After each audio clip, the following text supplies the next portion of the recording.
Em nome do Pai, do Filho e do Espírito Santo. Amém. Ave Maria, cheia de graça, o Senhor é convosco. Bendita sois vós entre as mulheres e bendito é o fruto do vosso ventre, Jesus. Santa Maria, Mãe de Deus, rogai por nós, pecadores, agora e na hora de nossa morte. Amém. São José, rogai por nós. São Felipe Neri, rogai por nós. São Francisco de Assis, rogai por nós. São Pio X, rogai por nós. Nossa Senhora de Fátima, rogai por nós. Em nome do Pai, do Filho, do Espírito Santo. Amém. Bom dia a todos. Nós estamos aqui na página 71 do livro Testemunho do cardeal Rafael Melo Delval sobre Pio X, intitulado O Papa que eu conheci de perto. Estamos aqui no capítulo 9, Pio X e as artes. A Igreja sempre dispensou generosa proteção às artes. Roma é testemunho eloquente dessa afirmação, da tradicional munificência dos sumos pontífices e do empenho constante que estes sempre tiveram, não só para conservar os monumentos e relíquias do passado pagão e do cristão, mas também para estimular a criatividade de artistas de talento. Tal empenho se fez sentir até mesmo em períodos agitados da história, quando os pontífices estavam assoberbados por problemas econômicos e pelos árduos deveres do ministério apostólico. Sem embargo disso, é evidente que, considerados individualmente, nem todos os papas foram pessoalmente possuidores de dons artísticos.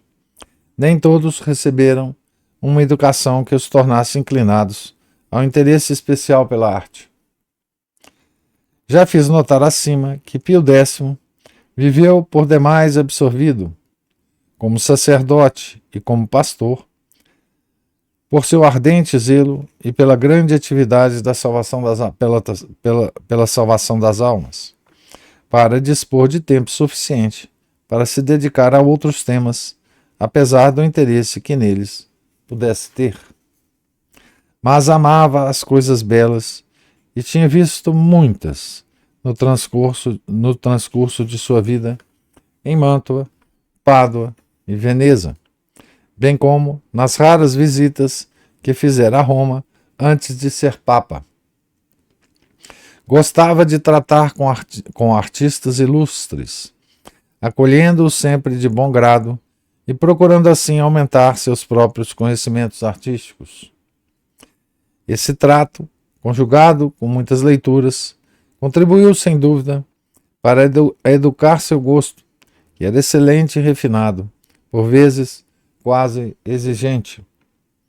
A exposição de arte sacra, organizada em Veneza, na preciosa igreja de São João e São Paulo, teve origem graças à iniciativa estimulante do patriarca cardeal Sarto, que à custa de ingentes trabalhos conseguiu assegurar seu êxito.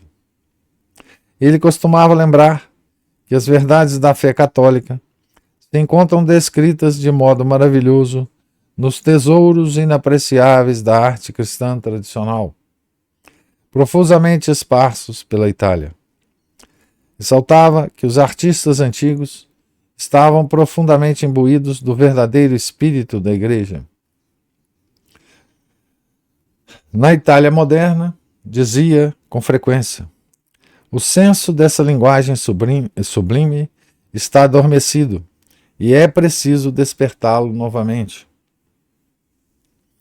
Censurava severamente qualquer negligência na vigilância devida aos tesouros artísticos e históricos.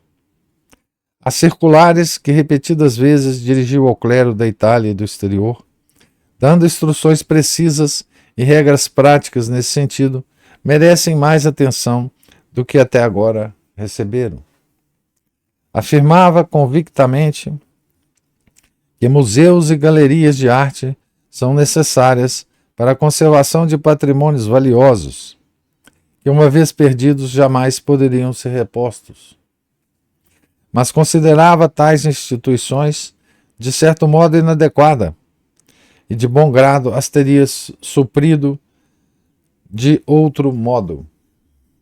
Sustentava que as obras artísticas e históricas deveriam permanecer no lugar para o qual tinham sido criadas, e que separá-las do lugar que lhes é próprio frequentemente desfigura a finalidade que seus autores tiveram em vista ao criá-las. Mais ainda, julgava que a distribuição por todo o país das inspiradas produções do gênio humano e das recordações do passado ajudava a cultivar, mais que nenhum outro elemento, o bom gosto do povo, despertando os talentos naturais dos futuros artistas. Quando o ensinamento, dizia, quando o ensinamento se deve receber entre as paredes privilegiadas de um museu, nas grandes cidades ou em ocasiões limitadas que exigem sacrifício e despesas, muito poucos podem efetivamente beneficiar-se deles. O resultado da tendência moderna, tendência de reunir, em museus e galerias os tesouros da arte, é que já não existe o processo gradual de assimilação subconsciente que prevalecia no passado. Ele reconhecia, que esse processo de museus, e galerias já era um sinal, de que os homens já não conviviam com as artes da forma como antigamente, Em 28 de março de 1909, Pio X inaugurou a nova galeria que, com considerável esforço, conseguiu erigir para melhor e mais segura guarda dos célebres quadros da coleção vaticana. Muitos se recordarão ainda da antiga Pinacoteca, situada no terceiro andar do palácio. Com frequência, às tardes, nos breves intervalos de descanso ou recreio que se permitia o Santo Padre, especialmente no início do seu laborioso pontificado, passeava pela galeria de pinturas, então situada, como se recordará, na lógia superior do Vaticano, ao nível das habitações privadas de Sua Santidade. Pio X se deu logo conta de que a galeria, tal como existia, não oferecia espaço suficiente para todos os quadros, muitos dos quais se encontravam amontoados, o que não era digno de coleção tão importante. Ademais, as salas, tendo janelas voltadas para o norte, estavam expostas aos ventos frios e às baixas temperaturas, o que era prejudicial para algumas telas mais antigas e delicadas. Por outro lado, devido à proximidade com o telhado e outros compartimentos habitados, tampouco havia segurança suficiente na hipótese de um incêndio ou de outros acidentes. O Santo Padre me falou nisso repetidas vezes e com o maior interesse. Mas tinha em vista uma outra finalidade quando se decidiu a erigir a nova Pinacoteca. Sua atenção fora despertada pelas muitas e valiosas pinturas que se encontravam na Biblioteca Vaticana, no Museu Lateranense e em diversos aposentos do palácio, onde passavam quase despercebidas. Formulou então o plano de reunir todas essas obras, com o propósito de facilitar o estudo dos grandes mestres, formando uma galeria de pinturas ordenada, mais em consonância com as melhores tradições dos romanos pontífices. Essa foi a primeira ideia de Pio X. A firmeza com que a tornou realidade bem demonstra seu inteligente interesse pelo cultivo e progresso das artes. O pontífice possuía ideias muito definidas sobre a decoração de igrejas, que considerava inadmissível até mesmo em igrejas de valor artístico evidente. Bento XIV, em seu clássico tratado sobre a beatificação e canonização dos servos de Deus, estuda os adornos provisórios que costumam decorar em certas festas a grande Basílica Vaticana. Aquele ilustre pontífice justifica esse hábito já estabelecido, observando que o caráter excepcional dessas ornamentações contribui para impressionar o espírito do povo com a solenidade da celebração.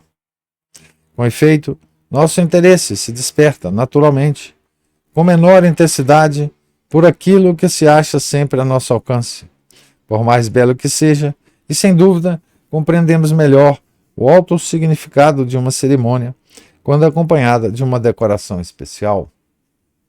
Pio X não punha em dúvidas esse princípio, mas objetava fortemente contra o emprego não criterioso e exagerado dele.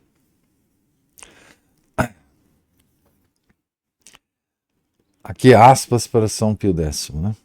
Respeitai, pelo amor de Deus, as linhas arquitetônicas e a harmonia de formas das nossas igrejas. Não estropieis sua autêntica beleza com trapos vermelhos.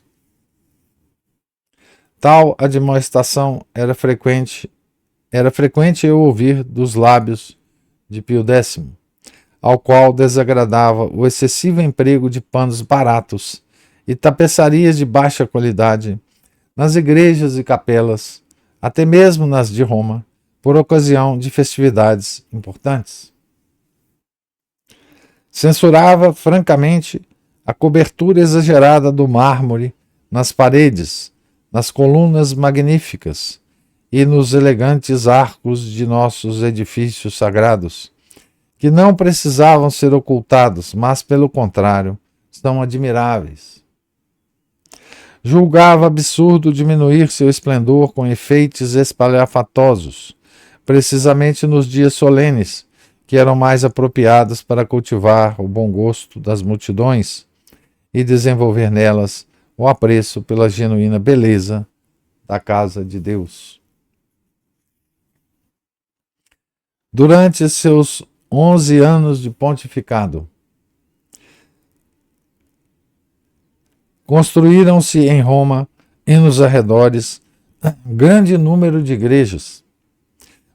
Muitas delas se erigiram integralmente às custas de sua santidade. Para todas contribuiu esplendidamente, e os respectivos projetos foram, na maioria dos casos, submetidos à sua aprovação. As necessidades urgentes dos extensos e populosos subúrbios da cidade e da zona rural tornavam indispensáveis a edificação de novos templos e o estabelecimento de novas paróquias. Abre aspas para São Pio X. Há muitíssimas igrejas bonitas em Roma, e sem embargo disso, elas não são, de modo algum, suficientes. Costumava dizer o Santo Padre. Continuando, de bom grado eu transladaria umas 10 das situadas no centro para os arredores da cidade, pois então não nos veríamos obrigados a construir outras novas. Fecha aspas.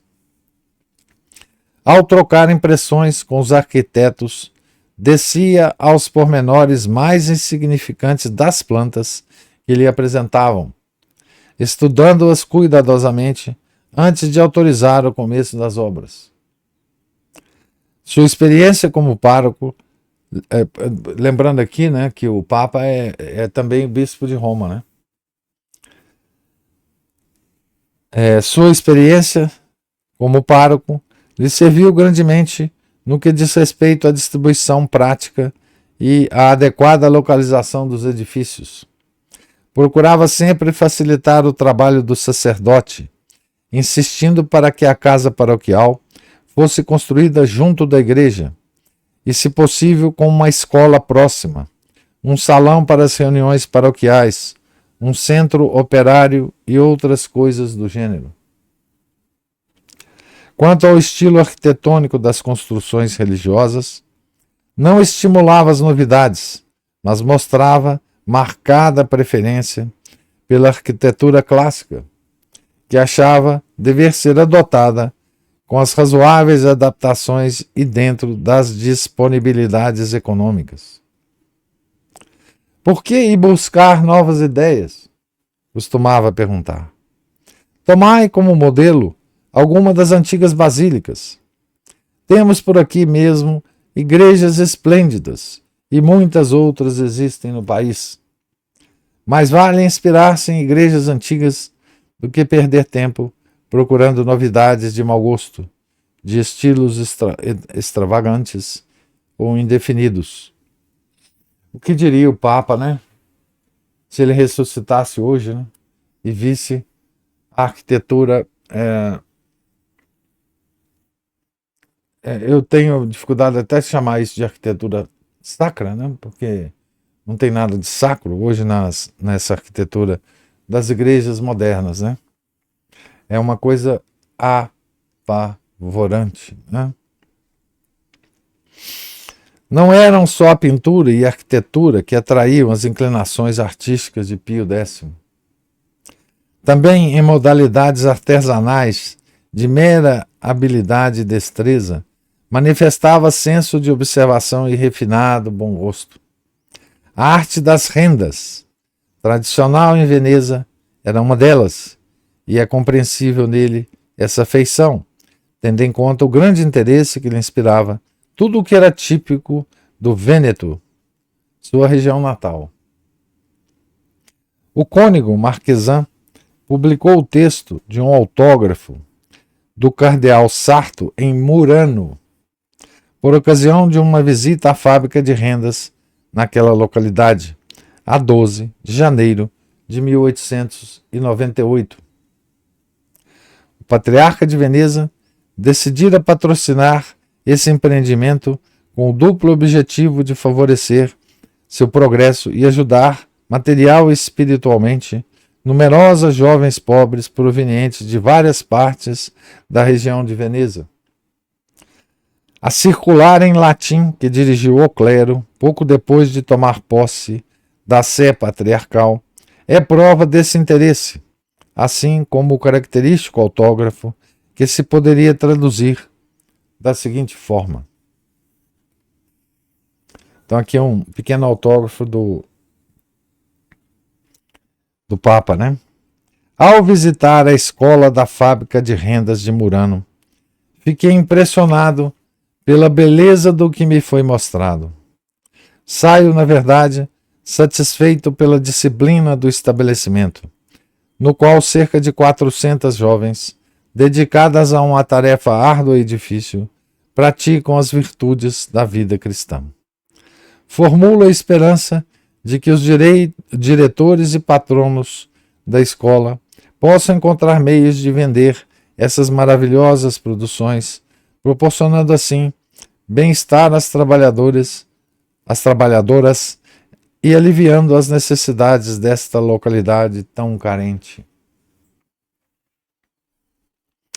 Seu amplo conhecimento dos estilos e métodos de elaboração dos rendados lhe permitia falar com segurança técnica das sutis particularidades dos vários tipos de pontos, e logo à primeira vista discernia sem esforço as qualidades ou os defeitos de qualquer peça rendada que lhe caísse nas mãos, quando lhe era, por exemplo, oferecida uma toalha de altar, um roquete ou uma alva.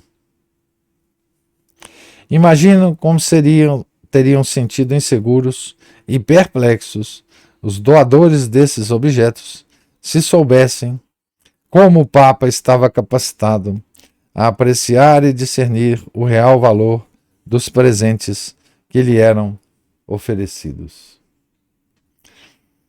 Então aqui termina o capítulo referente às artes, né?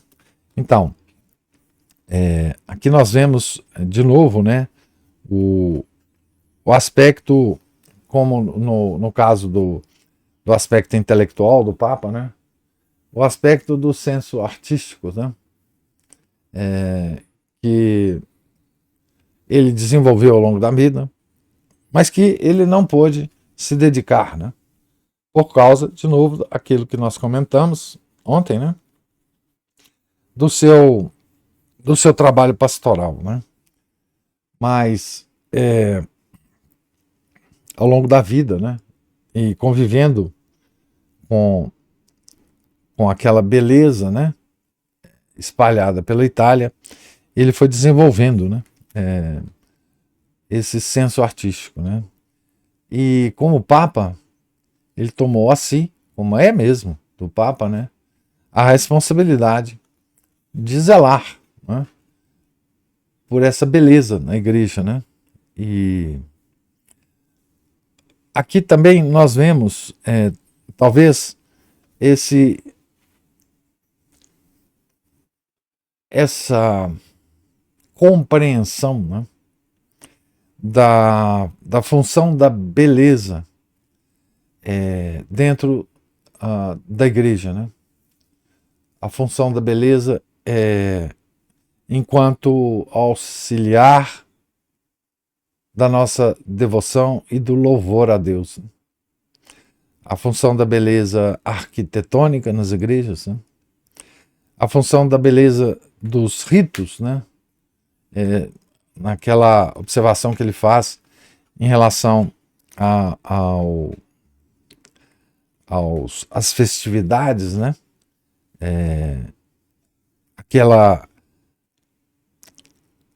Aquelas ornamentações que se fazia na ocasião das festividades, né? Ele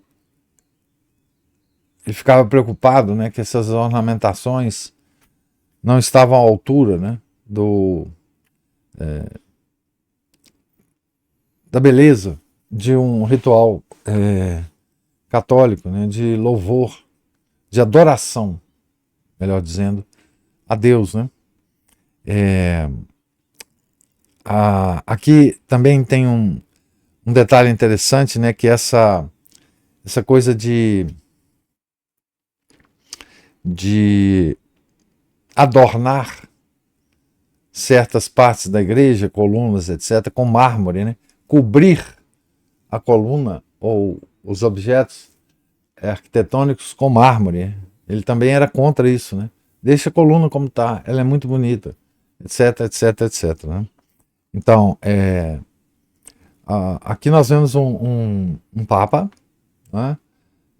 Preocupado com esse aspecto da adoração a Deus, né? Não é um aspecto apenas de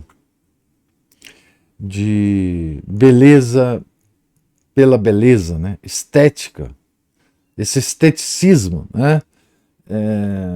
Que invadiu o mundo, mas uma compreensão de que a beleza ela tem uma função na adoração a Deus, né? Que é elevar, né? A nossa alma, o nosso entendimento, né? Às alturas de um verdadeiro louvor a Deus, né? Ele vai falar no próximo capítulo sobre a música, né? Que é o mesmo assunto, né? Então, falando sobre isso, né? Nós vimos nossa geração, a minha geração, né? Porque aqui todos vocês são muito mais novinhos que eu. A minha geração, ela presenciou, né?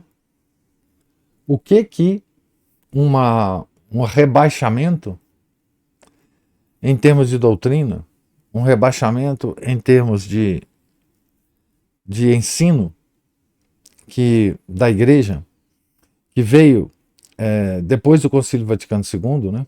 O que isso significou para a questão da beleza, né? Da beleza nos templos, da beleza nos ritos, né? Então, os nossos templos, né, a partir daí, foram sendo construídos, né, de uma forma quase que demoníaca, né?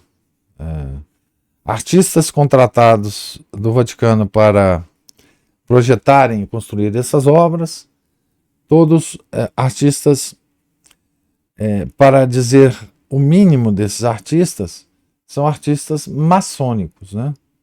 É só observar a igreja de Pietrelcina, né, que era a terra do Padre Pio, né? É só observar a Sala Paulo VI dentro do próprio Vaticano, né? E é só observar, enfim, para ficarmos aqui na nossa cidade, né? Esse monstro que está sendo construído aqui pelo nosso arcebispo, como igreja, vai chamar igreja, né? Não tem outro jeito. E todas as coisas espalhadas pelo mundo, todas as feiuras espalhadas pelo mundo, né? Então, um rebaixamento doutrinal, né? Um golpe à verdadeira doutrina de nosso Senhor Jesus Cristo, que foi perpetrado pelo Concílio Vaticano II, trouxe feiura quase que demoníaca, trouxe rebaixamento daqueles momentos de louvor a Deus.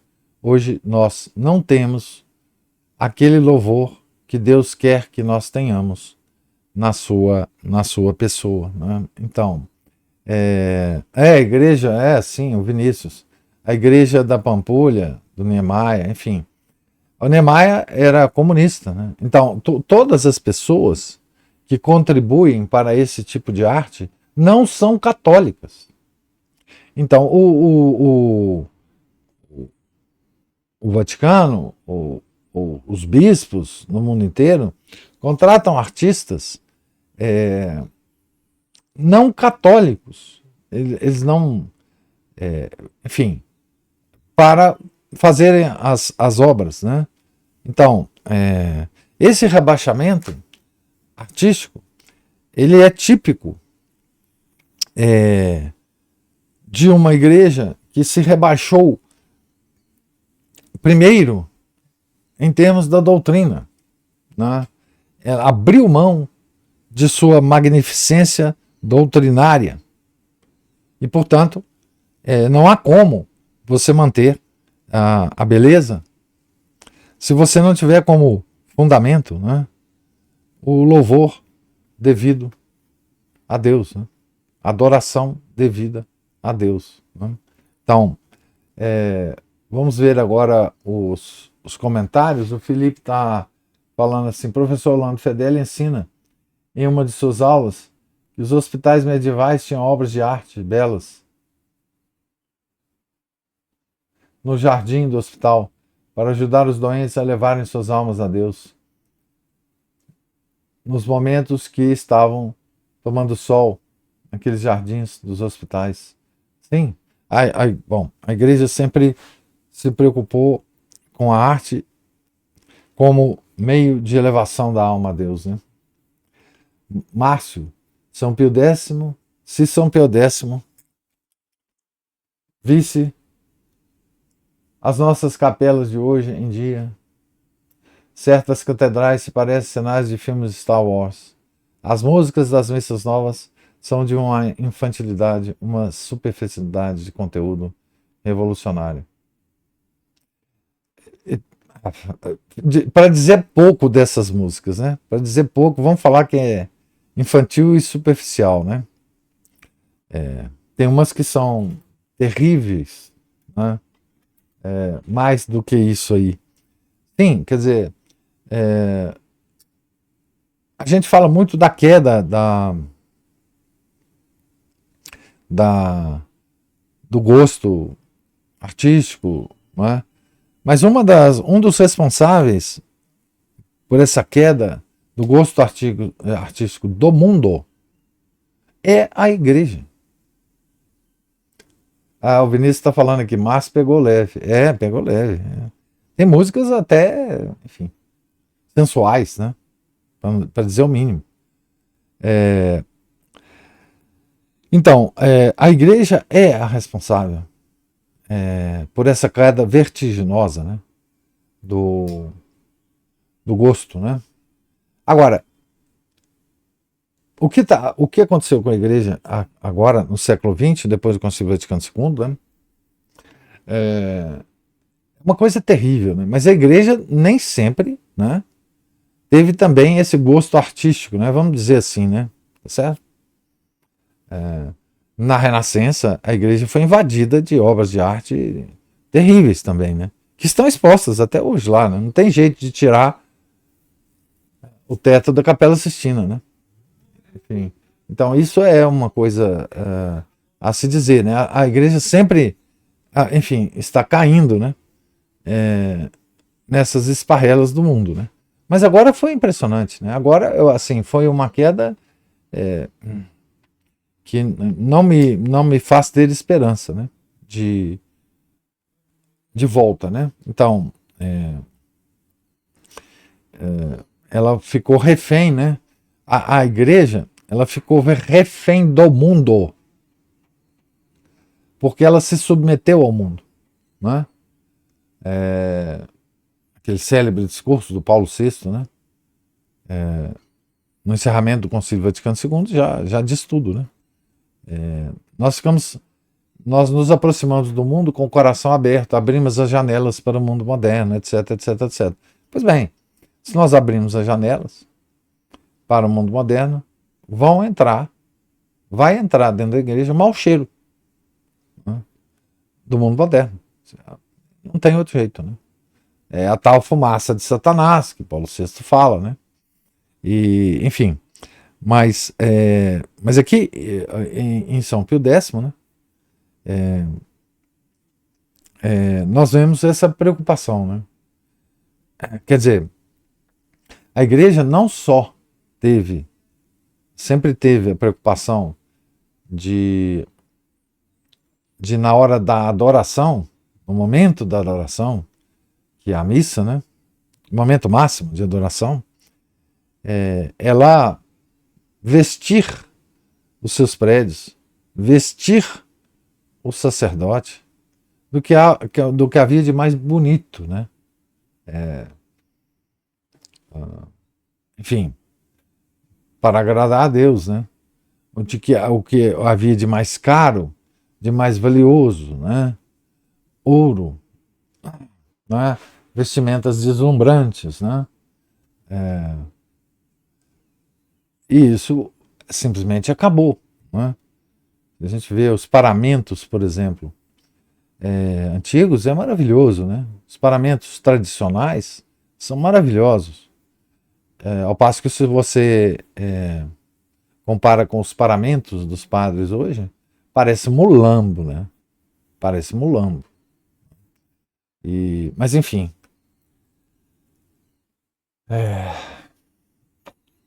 quem gostaria de ouvir aí, se alguém tiver alguma. Professor, Sim, Cristina. tudo bom, né? Tudo. Estou aqui impressionada. Não tem mais por onde gostar de São Pio X, ainda vem com mais essa. É. Já estou aqui a leitura inteira, assim, né? Encantadas com essa santidade toda dele. Já sabia, né, da intervenção dele na música litúrgica, e cada hora se revela uma faceta mais especial dele, né? Eu lembrei do Romano Amério, que em um certo capítulo fala da amplitude que a igreja trouxe desse equilíbrio, né? Quando o mundo precisou de um São Francisco de Assis, ela veio. Quando precisou É dia dele hoje, né? Festa dele.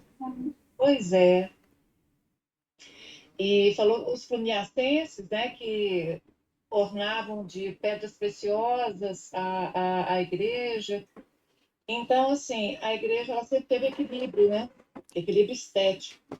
E essa sensibilidade, nossa, quando ele fala das rendas, a beleza dessa arte de bordado e de rendas, a igreja sempre, ela foi uma das principais consumidoras, né, de um tipo muito especial de trabalho familiar. Vamos lembrar aqui da família de Santa Teresinha, É. do Menino Jesus. Agora, quem nos está assistindo ou escutando, nós devemos avisar para todos que a nossa Cristina, que está falando, é uma rendeira de mão cheia, viu? Bordadeira. Bordadeira de mão cheia. Então, é bom, é bom avisar isso para o pessoal que está escutando. Olha, a igreja é assim, ela foi responsável por manter, porque imagine a quantidade de famílias que viviam disso, né? Viviam do bordado. Isso. E existem, a Inglaterra tem o Opus anglicano, um tipo de bordado que foi desenvolvido, porque a Inglaterra foi um país extremamente católico, né? Foi. E ontem quem que eu estava ouvindo, gente, falando sobre isso? Agora não vou lembrar. E, assim, essa riqueza porque, professor, eu lembro quando eu era muito pequenininha, eu lembro de entrar. A arquitetura de Belo Horizonte, ela é uma arquitetura eclética, que mistura vários estilos, mas, assim, mistura muito harmoniosa, muito delicada. Eu lembro quando eu era pequena, o meu pai trabalhava no Ministério da Fazenda, que antigamente chamava Delegacia da Receita Federal. O prédio ficava na esquina da Avenida Afonso Pena com Álvares Cabral, ao lado do Automóvel Clube. Era um edifício maravilhoso, maravilhoso. E eu não me esqueço, assim, de subir aquelas escadarias com aquelas colunas maravilhosas, colunas jônicas, e aquela repartição pública com aquelas janelonas É. imensas e tal. Eu não me esqueço da invasão física que aquilo causava em mim, porque você pisa num chão com uma certa harmonia de desenho. É assim, a medida áurea, né, professor? É. É a medida áurea que nos coloca em contato com o equilíbrio das coisas, não é? Então, quando a gente reclama muito, né, que voltando, né, ao tempo adequado, digamos assim, né, ao ápice da cristandade, quando o Deus era parte integrante da realidade das pessoas. Deus não tinha sido relegado, né, com a cabeça fendida que a gente tem hoje, É. de que aqui tem a ciência, aqui tem a vida prática, e eu agora vou lá na igreja, porque agora eu vou lá, agora que eu vou encontrar com Deus. Isso não existia. Ó. Da mesma forma que a beleza também, ela fazia parte, porque assim, onde não há intervenção humana, dificilmente há feiura. Dificilmente. Eu lembro muito de caminhos, eu chamo de caminhos orgânicos, né? Quando a gente ia em regiões assim mais rurais, e você via aquelas casinhas construídas ali no meio do mato, ali havia uma organicidade, um recorte. Eu falo que isso é como se fosse uma pintura, um rendilhado, né? A casa construída no local adequado, o caminho obedecendo as, os acidentes do terreno, Com sem as voltas, né? Com as voltas, com os. Não tinha, não tem meandros, linha reta, né? não, as reentrâncias, né? As É. altitudes, e a erva brotando, né? As plantas brotando ali naqueles recantos. e as famílias que tinham dinheiro e conseguiam construir casas. Até isso as casas respeitavam, né? O lado do sol, um avanço inútil de uma janela que não tinha motivo nenhum a não ser a beleza, a Aham. estética. E aí nós somos invadidos pelo estilo Bauhaus utilitário. E assim, por trás disso, claro que há maçonismo, não é? Claro que há esse domínio que hoje a gente identifica mais chamando de globalismo, nova ordem mundial. Existe por trás disso uma indústria de construção civil, existem ordens práticas que mandam no mundo, no mundo inteiro, né? Essas ordens práticas que tiram as reentrâncias e as dobras para inocular utilitarismo, né? Ah, Então, no caso, caixote que a gente vê hoje nesses condomínios chiquérrimos aí, isso é utilitarismo no mais alto grau. Mas há, por outro lado, essa tentativa de afastar o homem de Deus, que eu falo assim, eu jamais imaginei que São Pio X fosse tão, digamos assim, ele tivesse uma sensibilidade tão grande para isso, né? ah, É uma santidade que extrapola, porque a gente pensa assim, ontem eu até outro dia comentei, publiquei escrito aí uma coisa que eu tinha escrito sobre isso, respondendo a um protestante que estava acusando a igreja de luxo, não sei o quê. Não, qualquer civilização sempre cobriu a adoração divina com a riqueza. É o mínimo que o homem consegue fazer, é pegar as dádivas de Deus na terra e transformar isso em beleza inspirada pelo próprio, é, claro. é. Porque se tem razão e tem proporção, há divindade, há uma inspiração divina nisso, É. né? Então, assim, eu fico pensando, por exemplo, né, o Curadares, que a gente sabe, assim, até a cadeira dele era uma cadeira, era uma cama, ele, ele se cercava do mínimo, não é? Isso. A vida dele era uma vida de sacrifício e de muita penitência e muita pobreza, não é? Como, mas ele tinha essa noção de que para o culto divino o mais rico e o melhor possível. Exato. Para Entendeu? ele E nada, para para ele Deus nada. tudo. Mas eu imaginava São Pio X também nessa linha. Né? Eu não imaginava que ele tivesse essa noção que extrapola que nós, cristãos, nós, seres humanos, nós precisamos dessa beleza, dessa proporção, dessa razão e dessa proporção, Ah, que se a gente não está na natureza, nós precisamos encontrar naquilo que há interferência humana, é. né? Eu vou terminar dizendo assim, eu, a impressão que eu guardei da minha infância de entrar em lugares belos era uma sensação de esperança, uma confiança de que os adultos, os homens grandes, os donos, os chefes, as autoridades, elas sabiam o que elas estavam fazendo. Eu era uma criança de mão dada com meu pai, entrando nesses lugares, e às vezes ele explicava que o meu pai adorava, ele era muito pedagogo, ele adorava falar, eu até lembro de falar das colunas e tal, mas eu tinha essa esperança, como criança, de que para além de mim existia algo muito maior, muito melhor, muito mais esperançoso, um futuro de esperança. É, Então, finalizando aí, pessoal. é uma belíssima descrição sua. Aquele prédio hoje não é mais nada, né? Ele é ainda da Receita, né? Mas.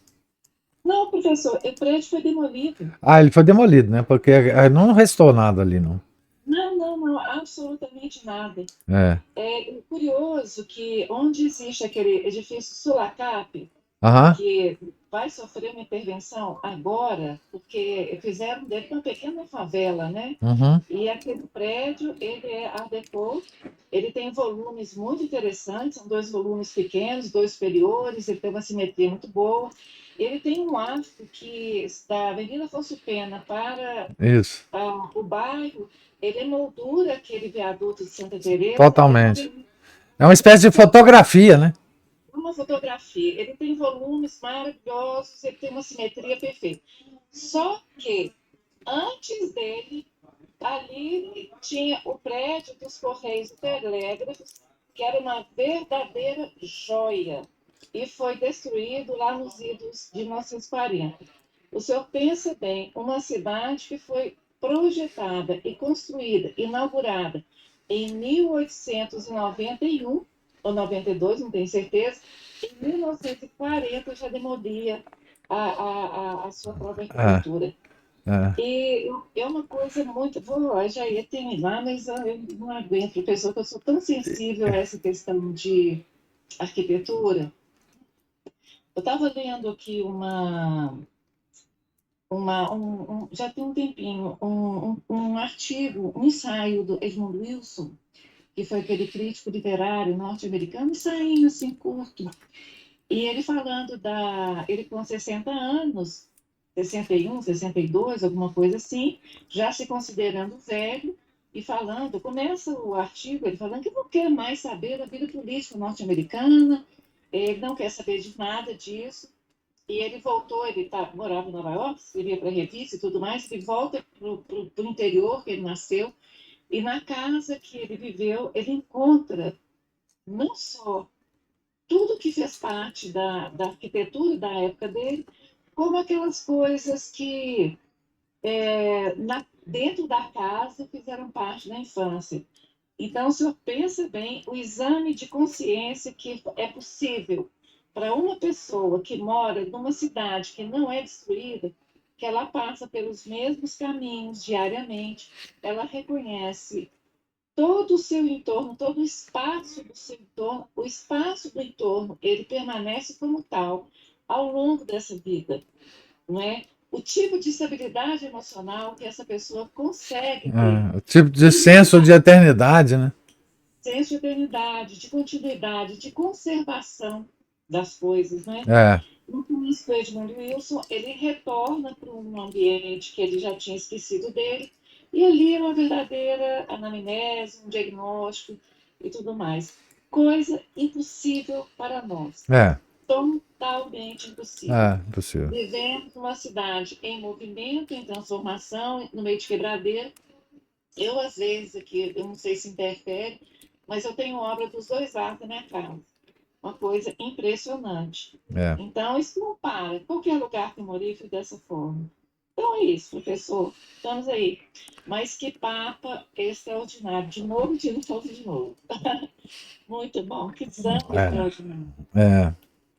Belíssimo depoimento, Cristina. É isso. Não tem. E em toda a cidade, não é só Belo Horizonte, né? Eu, por exemplo, quando eu vou na minha terra natal, vou muito pouco, mas eu não reconheço mais a minha cidade, né? Eu procuro as referências arquitetônicas da minha infância, às vezes elas não existem mais e às vezes elas estão completamente tampadas pelo que está em volta, você não consegue discernir.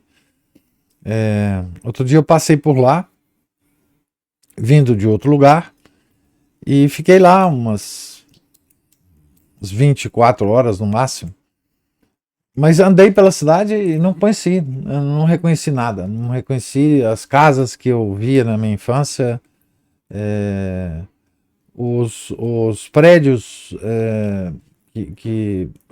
as casas dos meus amigos, dos meus tios, dos meus amigos de meu pai, etc. Não, nada mais existe ou estão ocultas por outras edificações, né? Então esse senso de permanência, né, nos foi tirado, né? esse senso de que você constrói algo para durar, né? Que você possa passar, inclusive, para gerações futuras, né? Seus filhos, seus netos, isso já acabou, enfim, né? Mas outros comentários, o Márcio está dizendo assim, ó, mas também fica espantado com a demolição das almas, a nova arquitetura das personalidades é horrorosa. Antes o Felipe falou, esse tema da arquitetura realmente impacta e tem muita influência. Eu também me impressiono muito com isso. Pois essa demolição das almas que o Márcio fala, né, ela precisou ser feita antes para que essa demolição das almas pudesse ter uma figura concreta na realidade, que é essa feiura, né? Essa feiura arquitetônica, essa instabilidade permanente arquitetônica, né? Enfim,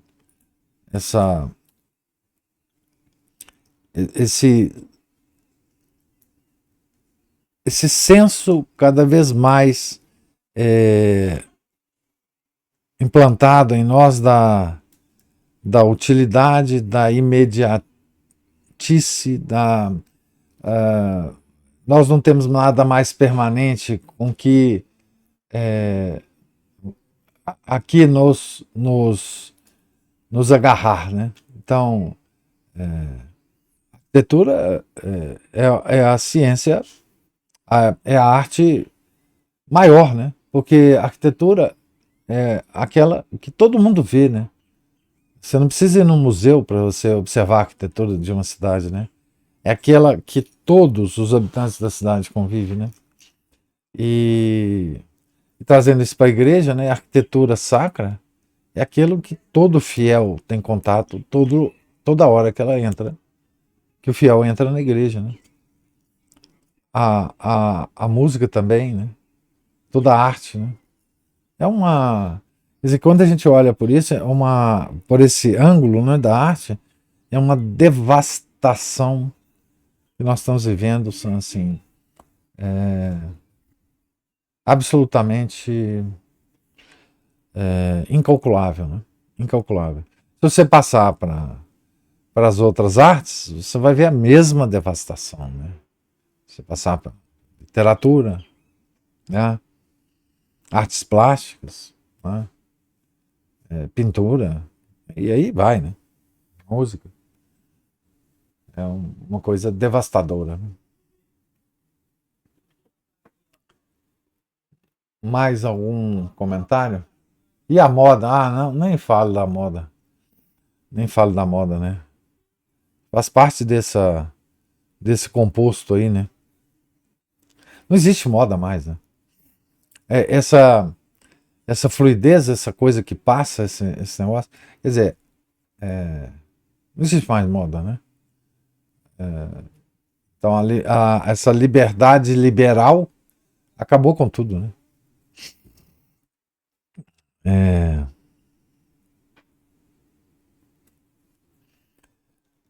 Mais algum comentário, alguma observação? Então, ficamos para o próximo encontro a questão da música, né? Pio X e a música.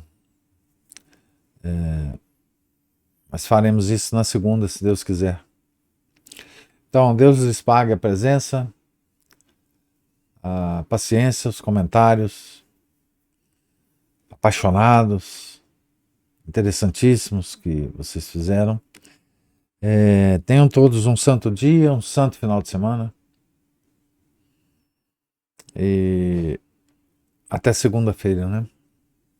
Em nome do Pai, do Filho e do Espírito Santo. Amém. Ave Maria, cheia de graça, o Senhor é convosco.